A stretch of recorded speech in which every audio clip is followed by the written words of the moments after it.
Hey Gurus, Mark here coming to you from AWS reInvent 2017. It's been a jam-packed week, tons of great announcements, and a continuing theme around machine learning.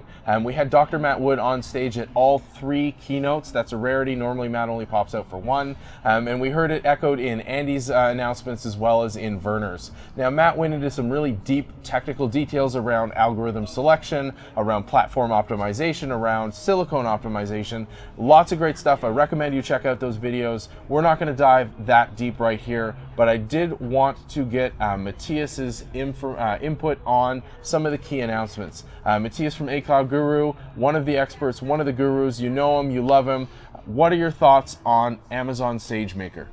SageMaker is a really awesome new service, and I think it was well said when Randall was quoting Werner's tweet saying that this is just one of the most impactful services in terms of how it'll change the way that developers interact with Amazon Web Services, but more so than that, interact with the data that they have so that they can use that data to accomplish even awesomer things using machine learning. So it was really interesting how they kept talking about how SageMaker as a service is an end-to-end solution. It's a whole sort of from the very beginning to the very end of machine learning to deal with the algorithm development in hosted Jupyter notebooks, and moving through to training the machine learning models, and then going forward to hosting those models so that you can make predictions either on serverless hosting on Lambda or on containers or whatever the case may be. Okay. So you said a really interesting word there in the great description of SageMaker. One thing that really stood out though is you said it'll make it easier for developers to use machine learning. And that's not normally something that we hear because normally this is an exclusive around data scientists. Are you saying that this level of a managed service is going to open this up so that developers can tackle it as well as the data scientists? Yeah, so I think that's one of the really amazing things about all of this. One of the examples from Werner's talk was that a team of non-data scientists took 1 week to use SageMaker to develop machine learning models and to use that then to put it in production to improve their cache hit rate from 40% to over 80% because it could be watching the access patterns of their specific users so they could preload the right tiles for their caching of mapping information. And I mean, that's a really incredible thing to make machine learning accessible to developers like that. Machine learning is a really powerful set of technology. There have been a lot of advances in it, but like you were mentioning, it has generally been the realm of data scientists.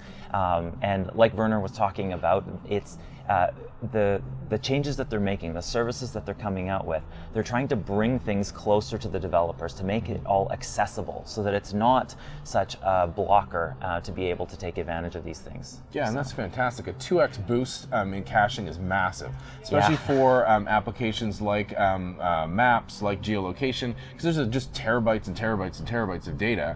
So that's significant cost savings, that's significant performance increase, better user experience, lots of great stuff there. Now, you talked about in the introduction there how SageMaker lets you input your models, train them, select the algorithm, optimize, and then take that model and then do something with it. And I think that's the general workflow as people have become more acclimated to the term machine learning and move beyond knowing that it's simply letting machines learn. That's that flow that you need to get into. And SageMaker's made that really, really easy. But it seemed like, instead of just leaving the model in the cloud, that we could do a little bit more with that. Yeah, so that was another really interesting tie-in. The work that they've been doing to make it so that you don't necessarily even have to host those models in the cloud. You can reduce the latency by hosting those in devices themselves. And one of the things that they announced was a deep lens device, which is basically a machine learning enabled camera. So you can do all of the training on the cloud, but you can then push the model down to a little device that has enough compute capability on it using the Greengrass functionality. So you've defined a Lambda function that can do this, And then on the device itself, even if it's disconnected, it can do the machine learning predictions and make the analysis based on the machine learning models. Okay. So you then reduce the latency quite significantly. So instead of having to make a connection all the way out to the cloud services and back, it's just it happening locally on the device itself. And I think the device, it can do process 10 frames per second for prediction. Wow. So Okay. that's pretty cool. So it's a scenario where you're leveraging the power of the cloud to have all that massive training data and then train that model, and then leveraging that already trained model closer to the user, closer to the data. I think we saw a really great demo from Dr. Matt Wood in one of the keynotes where he used it to do album reviews. And he held up the album, he smiled or he frowned, and it did there. Now I know they were giving some of these cameras away, and it got a little crazy around the sessions. People lining up for hours, people getting a little less polite, trying to get their hands on these things, and they're really difficult, really supply constrained right now. They don't become generally available till 2018 when they go on sale from Amazon.com. So I know we're all looking forward to getting our hands on one of those devices, and I know we'll probably be back to you gurus in the spring with a look at one of those devices. Right, Mattias? Well, as it turns out, I did manage to register for the workshop where they were giving out those devices. So I happen to have one right here, and I actually haven't opened, I haven't unpackaged it yet. So this is the unboxing of this particular device. So I think, gurus, we're going to cut there, as you've never seen that footage, and he never had that camera. No, that's phenomenal. Congratulations for getting one, because it was crazy. They put on 15 repeats of this workshop. I was in repeat 15. Right under the wire to get it. Amazing, and we're going to show you that unboxing right now on this video exclusively for A Cloud Guru members. All right, so here is the deep learning enabled wireless video camera, the deep lens. We've got inside here, this is really the key thing. Let me see that. Go.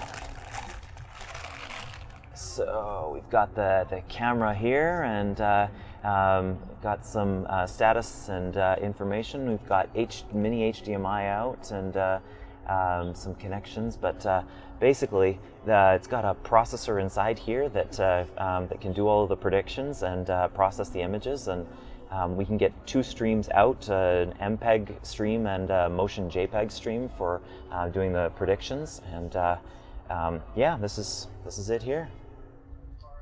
All right, so you saw that unboxing. You expect when you say camera, you think just the tiny bit, but you can see this is absolutely the enabled one because it's got a whole computer attached to it, tripod mount underneath, lots of crazy stuff.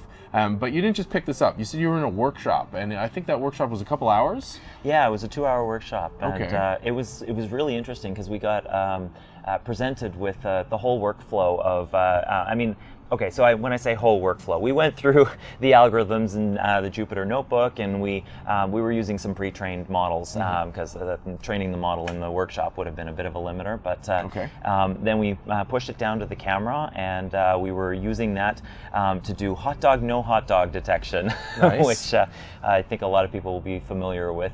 We've been talking about that ourselves a bit, and certainly some AWS blogs about that. For sure. I know it's a great reference, good time, interesting problem to solve as well, but I think it illustrates that point. So it sounds like you went through the whole workflow, just accelerate on the training because that can take a little while, though it's super easy now with SageMaker. They apparently fed you actual hot dogs too? Yeah, so you're telling they did bring in the... You're telling me you not only got a free camera, but you also got a free dinner. Yeah, I think the camera was probably the better of the two, but I was certainly happy to have the extra hot dog. Okay. It was an evening snack, given that it was a very late repeat of that session. So very cool. Lots of crazy stuff that's in there. I know once you start to play with it, you're probably going to be sharing here in the A Cloud Guru community, highlighting the utility, because I know with machine learning it can sometimes be really abstract and challenging for people to kind of wrap their head around. They know it may be useful. They're kind of sure that they can apply it to their problem, but seeing a little more practical applications can really drive those points home when it's a camera. Yeah, I mean, really, that's the point of this device. This device is a dev kit that lets developers get some experience with this entire ecosystem so that they can have some fun, certainly, but also so that they can learn a lot about how this works and see how straightforward it is.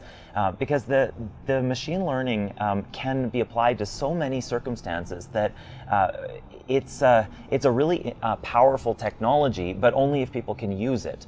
And like we were talking about earlier, if it's only in the realm of data scientists, it's not that useful. But with something fun like this, to see how it works, to see how it all flows, it's definitely a fun way to get your hands dirty in that. So nice. Okay, yeah. Mattias, you mentioned developers a few times now. Yeah. Making machine learning accessible to developers. This is essentially a dev kit to bridge that gap around developers, teaching developers new ways of working or reinforcing best practices. Now, Werner gave a bit of a different keynote, maybe a little controversial for some folks this year.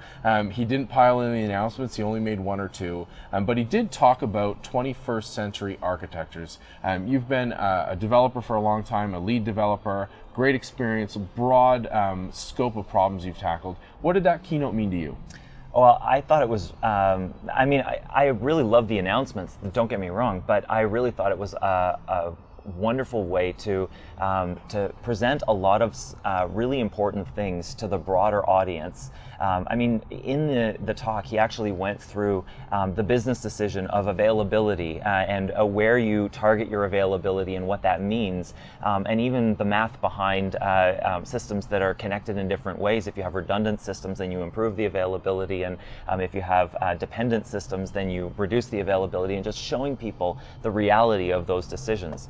So I think that was a really wonderful thing that he could spend that time to show more people about those important things. And another thing that I know is dear to your heart is that he talked a lot about security, and I think that's an important thing. He talked about how we are all security engineers now, that it's all of our responsibility to make sure that security is a fundamental part of what we do, not just an afterthought or a step in a process or something like that. That it's a core part of development, and it's a really important thing to consider when we're building cloud systems, especially. So. Yeah, fantastic. It's great to see that message coming. It's good to see that sort of setting that bar for people to develop to build to. Obviously, a highlight for you is getting the camera, fighting through the crowds, getting that early access. We saw the unboxing here. Any other highlights you want to share with us? Well, one highlight about the camera was at the end of the workshop, we had it all connected through so that it would send a text message telling us when it detected a camera. So I thought it would be kind of fun. I changed the text message number to my wife's. I hadn't told her, that I was in that workshop yet, and so she got this stream of text messages. What's going on here? That was kind of fun. But nice. In terms of the conference itself, it's really rewarding to meet students and get to interact with them. But aside from that, I think that the theme of making the cloud technology accessible to developers, bringing these architectures to reality in people's everyday work, is a really highlight for me. Getting to see that the things that we know are possible are not just possible in theory, but they're possible in practice, that people are able to start using them. Serverless is a theme, the services that accomplish great things without having to do all the undifferentiated heavy lifting, as AWS likes to say a lot. So. Yeah, absolutely, that's fantastic. And that's the continuing theme of AWS reInvent. It's teaching, it's education. That's a continuing theme of A Cloud Guru and the Guru community, helping everybody cloud better. Join us in the forums. We're going to be actively discussing all the announcements at reInvent. Bug him about what cool stuff he's doing with the camera. Lots more on machine learning. Let's share. Let's make sure he gets out of here with the camera, because I'm super tempted. This thing is amazing. I can't wait to see what you do with it. I can't wait to see what the Guru community does with it. We'll see you on the forums. Not hot dog.